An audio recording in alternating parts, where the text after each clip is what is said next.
He was just a boy, quiet and unassuming, walking into a room he was never meant to belong in. The millionaire's guest smirked, already convinced this would be nothing more than a laugh at his expense. After all, what could the son of a maid possibly know about chess, a game of strategy, intelligence, and power? But what happened next shattered every assumption. Piece by piece, move by move, the room's laughter turned into silence. By the end of the match, no one was laughing anymore. How could a boy so underestimated hold such brilliance in his hands? And what would it mean for everyone watching? It was supposed to be just another evening at the grand estate place, polished with marble floors, towering chandeliers, and the kind of quiet luxury that whispered money in every corner. For years, Maria had worked here as a maid, moving silently from room to room, unseen except when needed. She never complained. Her son David was her world. At just 12, he was differentized, thoughtful, with a mind that wandered beyond what most children his age could imagine. While others played in the street, David buried himself in books, puzzles, and anything that challenged his curiosity. Maria never spoke much about her son at work. She knew the unspoken rules of the mansion. But one evening, as the millionaire entertained his wealthy friends, David arrived to wait for his mother to finish her shift. His quiet presence didn't go unnoticed. The guests chuckled, exchanging knowing glances, and one of them whispered, "Why not let the boy sit at the chessboard? It'll be amusing." The suggestion was meant as a joke, a cruel entertainment for people who never saw beyond the color of his skin or the uniform his mother wore. David hesitated when the board was pushed toward him. The polished pieces gleamed under the chandeliers. Glow, and the men leaned back in their chairs, expecting an easy show of superiority. But there was something in David's easy calmness, a quiet fire that they didn't notice. He placed his hand on the first pawn, steady and deliberate. Maria, standing by with her cleaning tray, felt her chest tighten. She knew what they were doing. They weren't giving her son a chance. They were setting him up to be laughed at. If you were Maria, watching your child about to be mocked in front of strangers, would you step in to protect him more? Let him prove them wrong? First few moves seemed harmless enough. David's small hands moved with precision, his eyes scanning the board with a focus that unsettled the room. At first, the millionaire leaned back, grinning as he played quickly, expecting to corner the boy within minutes. But then David countered. With a move so unexpected, the grin faltered. The guests exchanged glances. This wasn't the clumsy fumbling they'd anticipated. Each turn that followed chipped away at their laughter. David wasn't just playing, he was dismantling strategies.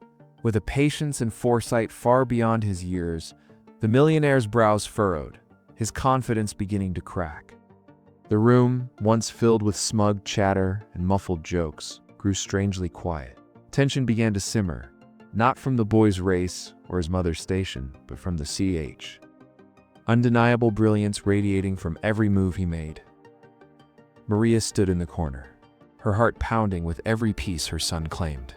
She wanted to smile, to cheer him on, but fear gnawed at her. She knew men like these. Their pride was fragile, their power absolute in spaces like this. For them, being outsmarted by a maid's son wasn't just embarrassing, it was intolerable. The silence thickened, heavy with something more dangerous than disbelief.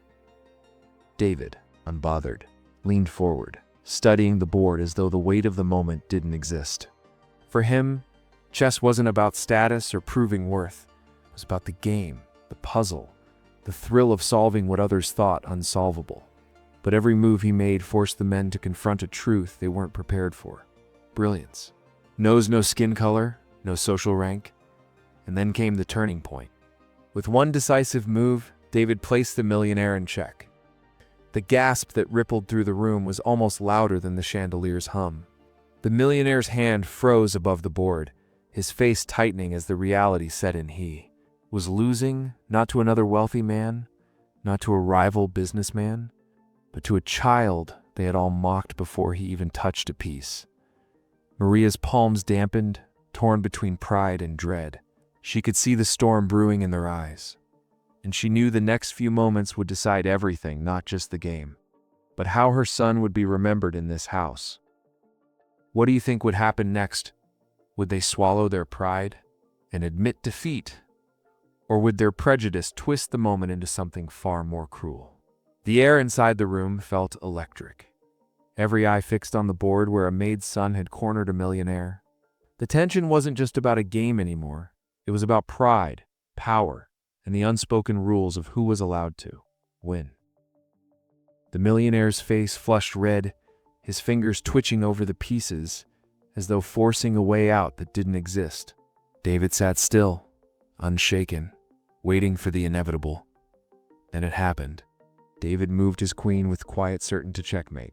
The board was silent, but the weight of the moment thundered across the room. The guests shifted uncomfortably, their smirks gone, their laughter swallowed. The man they had placed on a pedestal had been defeated by the boy they thought beneath. The millionaire's hands slammed against the table, rattling the chess pieces. Beginner's luck, he muttered sharply, his pride too wounded to admit the truth. Some guests nodded in shallow agreement, eager to escape the humiliation of acknowledging what they had witnessed. But others couldn't take their eyes off the boy, their expressions a mix of awe and disbelief. Maria felt her throat tighten. She feared retaliation, a cruel word, or worse, a punishment, for daring to outshine those who believed themselves untouchable. David, however, didn't gloat, didn't smile. He simply looked at the board, calm and steady, as if victory had never been about proving anyone wrong. But the millionaire wasn't done. He leaned forward, his voice cold. The words weren't a request, they were a demand. The guests held their breath. Would David risk playing again, knowing the stakes had shifted from a game to something far more dangerous? If you were in David's shoes, sitting across from a man who refused to lose, would you play again or walk away from the board? David looked at the board one last time, then at the man who loomed across from him. The millionaire's demand hung heavy in the air, but David calmly pushed his chair back. He didn't need to prove himself twice. His victory was already written on the board, carved into the silence that filled the room. That simple act, choosing dignity over pride, spoke louder than any second game ever could. The guests shifted uneasily. Some avoided Maria's eyes, ashamed of the laughter they had shared earlier. Others whispered in disbelief, already trying to explain away what they had seen. But no one could erase the truth. The boy they mocked had outplayed one of the most powerful men in the room. Maria walked her son out of the mansion with her head high, her heart full. For the first time, she wasn't just a maid, she was the mother of a child's genius. The humiliation they tried to impose had turned into a moment of undeniable triumph.